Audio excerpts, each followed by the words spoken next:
नमस्कार, आप देख रहे हैं 4 टीवी और आपके साथ मैं हूं प्रियंका सिंह। हमारे इस खास बुलेटिन मध्य प्रदेश छत्तीसगढ़ में आप सभी का एक बार फिर से बेहद स्वागत है। बुलेटिन का आगाज करेंगे अहम खबरों के साथ। रायपुर में आयोजित छत्तीसगढ़ इंडस्ट्रीज डायलॉग 2 के शुभारंभ मौके पर मुख्यमंत्री विष्णुदेव साय ने कहा कि छत्तीसगढ़ अब कोर सेक्टर से आगे बढ़कर semiconductor, AI, pharma, defence, aerospace और ग्रीन हाइड्रोजन जैसे अत्याधुनिक क्षेत्रों में राष्ट्रीय केंद्र बनने की ओर अग्रसर है। उन्होंने राज्य को निवेश का सबसे आकर्षक गंतव्य बताते हुए नई लॉजिस्टिक पॉलिसी 2025, जन विश्वास विधेयक और सिंगल विंडो सिस्टम 2.0 जैसी पहलों की जानकारी दी। मुख्यमंत्री ने बताया कि पिछले 1.5 साल में 350 से अधिक संरचनात्मक सुधार किए गए हैं, जिसके चलते सिर्फ 6 महीनों में रिकॉर्ड 5.5 लाख करोड़ रुपए निवेश के प्रस्ताव मिले हैं। पॉलीमेटेक जैसी कंपनियों ने 3 महीने में जमीन लेकर प्रोजेक्ट शुरू भी कर दिए हैं। बस्तर और सरगुजा जैसे क्षेत्र भी अब निवेश और रोजगार के हब बन रहे हैं। इस मौके पर मुख्यमंत्री ने 11 बड़ी कंपनियों को 1.23 लाख करोड़ रुपए के निवेश के लिए इन्विटेशन टू इन्वेस्ट पत्र भी सौंपे हैं, जिससे राज्य में 20,627 नए रोजगार सृजित किए गए।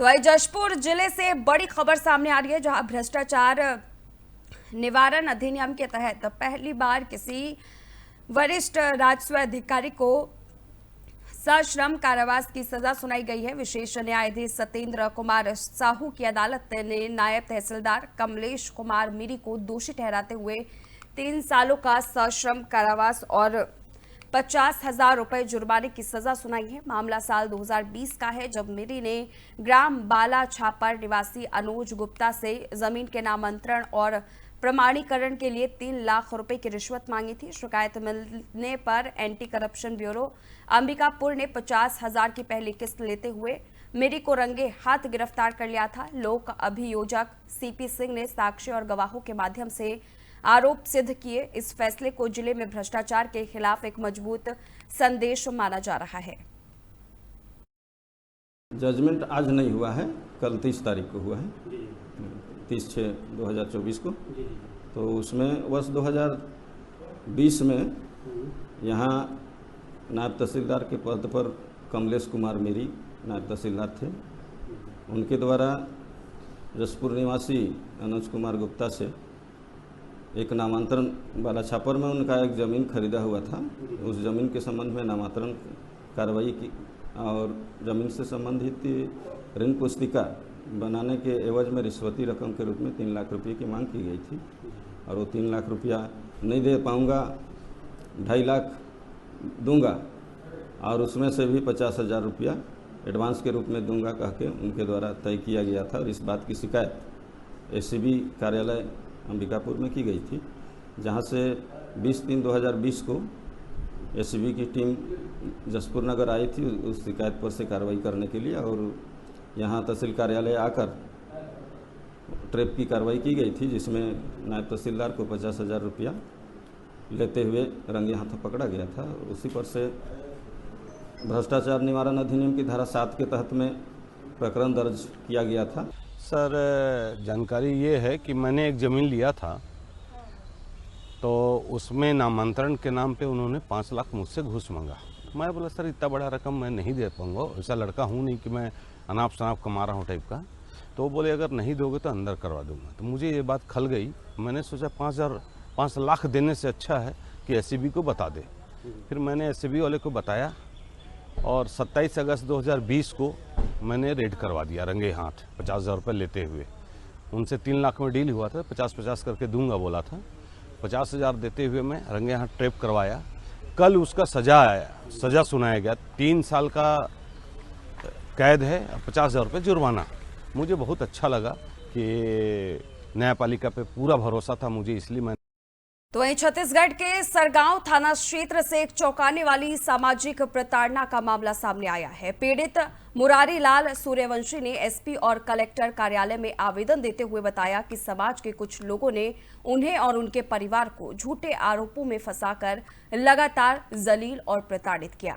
पैसे नहीं देने पर समाज ने उनका हुक्का पानी बंद कर दिया और किसी के भी उनसे बात करने पर 3,000 रुपए का जुर्माना तक तय कर दिया गया। पहले भी उनसे 40,000 रुपए वसूले गए थे और अब 1,10,000 की मांग की जा रही थी। थाने में शिकायत के बावजूद जब न्याय नहीं मिला तो पीड़ित अधिकारी कार्यालय के चक्कर काट रहा है। मुरारी लाल ने बताया कि इसी तरह समाज के कई गरीब लोगों को भी जुर्माने के नाम पर प्रताड़ित किया जा रहा है और वे भी प्रशासन से न्याय की मांग कर रहे हैं। ये सामाजिक बहिष्कार वाला सूर्यवंशी समाज में बहुत हर जगह प्रताड़ना हो चाहत है। धंधा बना है मन बिजनेस कमाए के, ढाबा में जात हो पैसा लेके और खाद पियत है, उसको आमा कमली बोला ऐसे के मन धंधा बना कई गवाही बना देते कैसे हम धोखा में कई पारन के महिला मन लेके शासन कर प्रशासन कर महिला मन ले जाते आड़ में। समस्या है मैं छोटा कन दुकान रखे हूँ और वही दुकान के जरिए से समाज के आदमी मन ग्रुप होके मोर कर डांट जुर्माना लेते और मोर दुकान ले छोड़ा थे। मैं समाज के 8 तारीख से कोई गलती नहीं करे हूँ कभी भी, तो भी मन करो मोर कर अभी 40,000 रुपये ले जा रहे हैं। एक बारे से मैं सारा गांव थाना गए कई गाँव SP ऑफिस गए हैं, यहाँ तक कलेक्टर साहब तक गए हैं तो कर कोई इंक्वायरी नहीं होते। एमन के FIR कुछ नहीं होते। FIR चाहिए एमन के लिए, एमन जेल होना चाहिए कि बच्चा सबक मिलना चाहिए, सब सुधार के रही। मुरारी लाल समाज से छोड़ रहे हैं 10-12 साल हो गए और छोट मोट धंधा करा थे तेकर कर जुर्माना लेवा थे। कोई भी आते ग्राहक तेकर समाज है लेवा थे और 40,000 रुपया ले चुके हैं और 1 लाख रुपया वो मांगा थे। मैं और चाचा मुरारी पे ये सामाजिक बहिष्कार वाला सूर्यवंशी समाज में बहुत हर जगह प्रताड़ना हो चाहत है। धंधा बना है मन बिजनेस कमाए के, ढाबा में जात हो पैसा लेके और खाद पियत है, उसको आमा कमली बोला ऐसे के मन धंधा बना कई गवाही बना देते कैसे हम धोखा में कई। तो वही छत्तीसगढ़ के बलरामपुर जिले से सरकारी योजनाओं की जमीनी हकीकत को उजागर करती एक चौंकाने वाली तस्वीर सामने आई है। प्राथमिक शाला पत्रापार त्रिकुंडा में मिड डे मील योजना में भारी अनियमितताएं देखी जा रही है। सरकार जहां बच्चों के सर्वांगीण विकास के लिए नई यूनिफॉर्म और किताबें तक मुहैया करा रही है, वहीं यहां मध्याह्न भोजन योजना में सिर्फ दाल और चावल परोसी जा रही है। सप्ताह के 7 दिन अलग अलग पौष्टिक सब्जियां देने का प्रावधान है, लेकिन हरी सब्जियों और अन्य पोषण सामग्री का कोई नामो निशान नहीं है। रसोइया ने भी शिकायत की है कि कई बार मिड डे मील संचालक से पूरी सामग्री भेजने को कहा गया, लेकिन उन्हें सिर्फ दाल चावल और नमक दिया जाता है। इससे बच्चे भी भोजन से निराश हैं और उनके पोषण स्तर पर इसका सीधा असर पड़ रहा है। अब जरूरत है कि जिला प्रशासन इस मामले को गंभीरता से लेकर त्वरित कार्रवाई करे ताकि बच्चों को उनका हक और संपूर्ण पोषण मिल सके। अब देंगे तभी ना बनाएंगे, जो है तो बनाते हैं। शिकायत किए कि नहीं, बोले कि नहीं कि क्यों नहीं देते? आते हैं तो बोलते हैं कि सब्जी, बोलते हैं कि लाएंगे, लेकिन नहीं देते। कहाँ दिए हैं? तो जब से स्कूल खुला है तो कहाँ दिए हैं? एको दिन बस वही दाल और नमक दे दिए हैं और हर दी। अब देंगे तभी ना बनाएंगे, जो है तो बनाते हैं। शिकायत किए कि नहीं?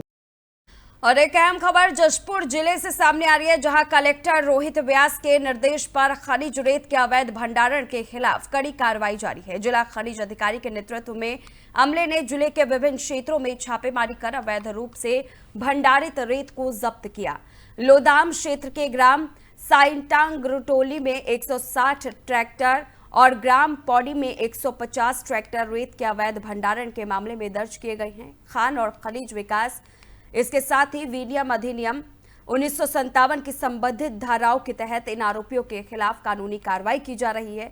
जिले में इस प्रकार की जांच और कार्रवाई नियमित रूप से जारी रखने का भी आश्वासन दिया गया है।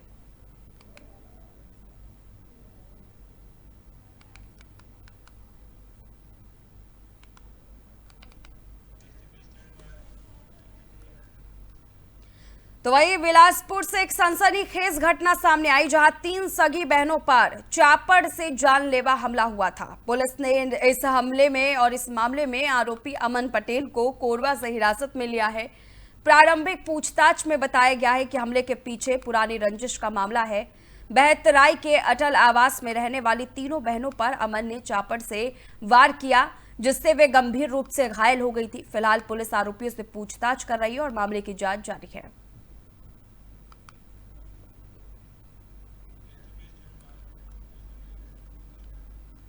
तो वही बलरामपुर जिले के रामानुजगंज थाना क्षेत्र के विजयनगर चौकी अंतर्गत सिंदूर इलाके में कोटवार की नदी में डूबने से एक व्यक्ति की मौत हो गई। घटना मंगलवार को हुई, जब खेती किसानी के मौसम के चलते कोटवार आवारा मवेशियों को बांधने के लिए बुनियादी घर लौट रहे थे। रास्ते में सिंदूर नदी पार करते समय तेज बहाव में फंसकर वे डूब गए। पुलिस और बचाव दल ने करीब 6 से 7 घंटे तक रेस्क्यू ऑपरेशन चलाया, लेकिन शव अभी तक नहीं मिला है। मौके पर अनुविभागीय अधिकारी और तहसीलदार भी मौजूद है, जिन्होंने कहा है कि शव मिलने तक खोज अभियान जारी रहेगा।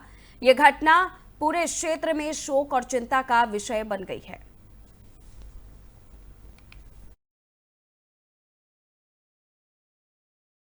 कोटवार जी किसी बात को सूचना करने के लिए महावीरगंज का ही एक टोला है, रामपुर बोलते हैं जिसको, रामपुर, तो पुलिया से होकर के रामपुर सूचना करने गए थे और सूचना करके जब वापस आने लगे तो पता नहीं उनके मन में क्या हुआ, वो पुलिया से पार ना करके वो अकेले नदी से पार कर रहे थे और बीच नदी में जाने के बाद से वो डूब गए हैं।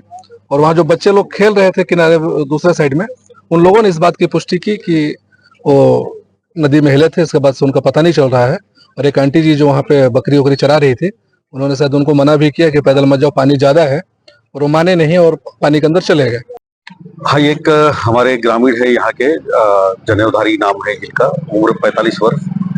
उनका जो है आज लगभग 10 बजे नदी क्रॉस करते समय बह गए हैं, जिसे खोजने का पूरा प्रयास किया गया। नहीं होने के बाद, नहीं मिलने के बाद हम लोग यहाँ पर हमारे विभागीय गोताखोरों को बुलाए हैं, और जब तक हमारा ये डेड बॉडी नहीं मिलता है तब तक जो है हम उनको प्रयास करेंगे ढूंढने का। कोटवार जी किसी बात को सूचना करने के लिए महावीरगंज का ही एक टोला है, रामपुर बोलते हैं जिसको, रामपुर, तो पुलिया से होकर के रामपुर सूचना करने गए थे और सूचना करके जब वापस आने लगे तो पता नहीं उनके मन में क्या हुआ, वो हिमाचल प्रदेश के शिमला से एक बड़ा राजनीतिक बयान सामने आया है। राज्य के मंत्री अनिरुद्ध सिंह पर एनएचआई के एक वरिष्ठ अधिकारी के साथ कथित शारीरिक मारपीट का आरोप लगाया है, जिस पर उन्होंने सफाई देते हुए खुद को पूरी तरह बेगुनाह बताया।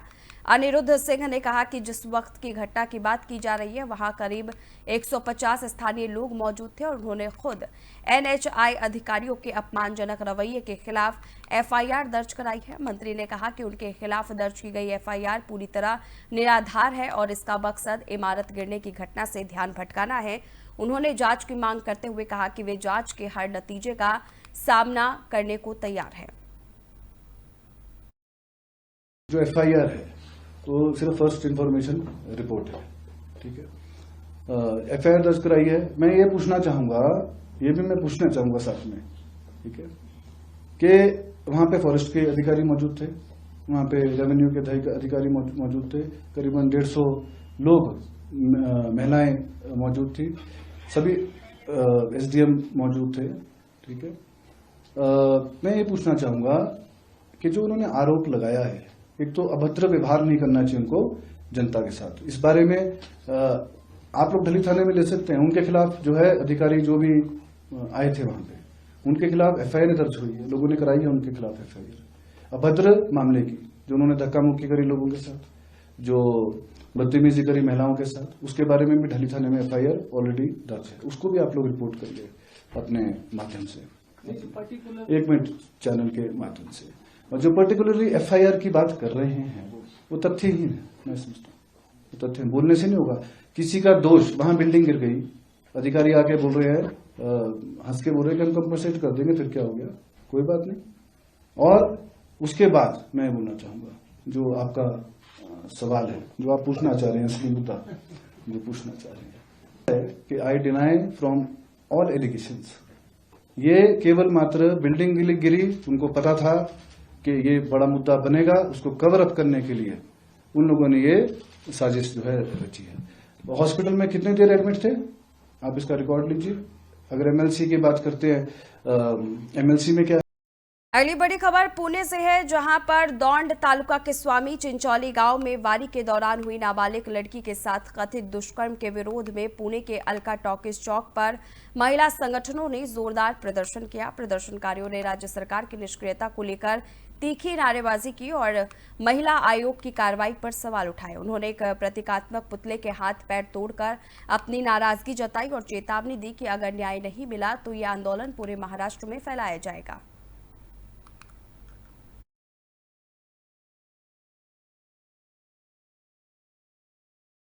और चलिए एक अहम खबर की ओर रुख करेंगे। कर्नाटक से बड़ी और अहम जानकारी सामने आ रही है। हार्ट अटैक से मौतों पर बड़ा खुलासा हुआ है। आईसीएमआर और एम्स की रिपोर्ट सामने आई है। कोविड वैक्सीन का मौतों से कोई सीधा संबंध नहीं है। ये बड़ी और अहम जानकारी हम इस वक्त आपके साथ साझा कर रहे हैं। कर्नाटक से एक अहम स्वास्थ्य संबंधित रिपोर्ट सामने आई है जिसमें हार्ट अटैक से हुई मौतों को लेकर बड़ा खुलासा किया गया है।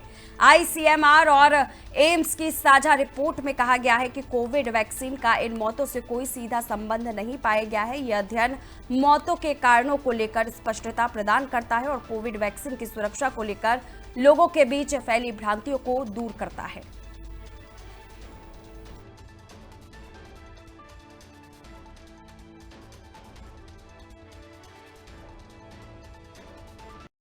अगली अहम जानकारी दिल्ली से सामने आ रही है, जहां पर प्रधानमंत्री नरेंद्र मोदी आज से 8 दिनों के लिए 5 देशों के दौरे पर रवाना हुए हैं। अपने इस दौरे की शुरुआत वे घाना से कर रहे हैं। इनके बाद पीएम मोदी त्रिनिदाद और टोबैगो, अर्जेंटीना, ब्राजील और नामीबिया भी जाएंगे। इस बहुपक्षीय दौरे में प्रधानमंत्री का उद्देश्य भारत के वैश्विक संबंधों को और मजबूत करना है।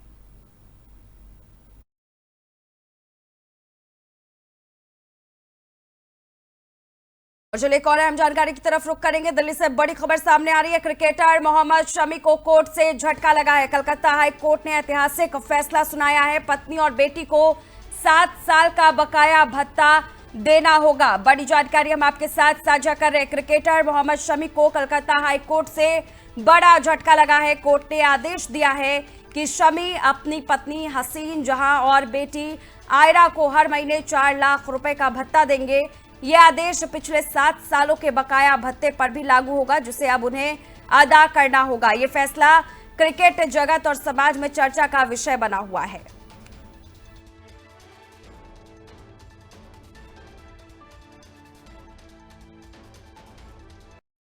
तो उत्तर प्रदेश के हापुड़ से एक चिंताजनक खबर सामने आ रही है, जहां पिछले 1 महीने से एक तेंदुआ इलाके में घूम रहा है। तेंदुए की सड़क पर मौजूदगी से स्थानीय लोगों में दहशत का माहौल है। थाना सिंभावली क्षेत्र के नवादा नहर पटरी इलाके में यह घटना हुई है।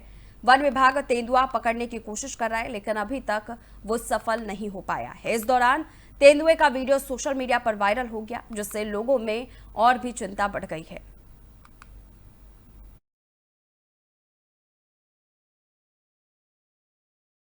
करेंगे अयोध्या की ओर, जहां पर पहाड़ी इलाकों में हो रही लगातार भारी बारिश के कारण सरयू नदी का जलस्तर तेजी से बढ़ रहा है। इससे आसपास के इलाकों में बाढ़ का खतरा बना हुआ है। प्रशासन ने अलर्ट जारी कर दिया है और लोगों को सतर्क रहने की सलाह दी गई है। बचाव और राहत कार्य के लिए तैयारियां तेज कर दी गई है।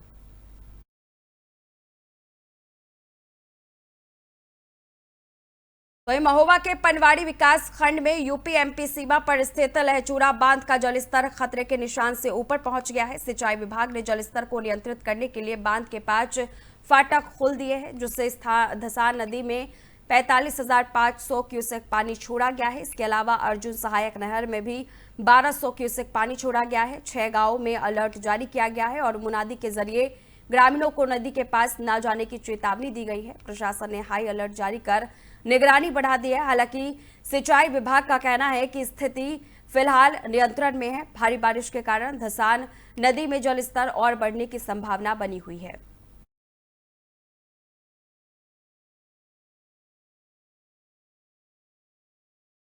पश्चिम बंगाल की राजधानी कोलकाता से एक बड़ी राजनीतिक प्रतिक्रिया सामने आई। बीजेपी के राष्ट्रीय मंत्री और पश्चिम बंगाल बीजेपी अध्यक्ष सुकांता मजूमदार ने कोलकाता के एक कॉलेज कैंपस में कथित सामूहिक दुष्कर्म की घटना को लेकर राज्य सरकार की कड़ी आलोचना की है।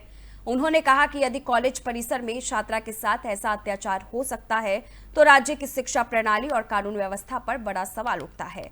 साथ ही उन्होंने मुख्यमंत्री ममता बनर्जी की टिप्पणी को भी गंभीरता से न लेने वाला बयान बताया और कहा कि ये मामला पश्चिम बंगाल की सरकार के लिए एक बड़ी चुनौती है।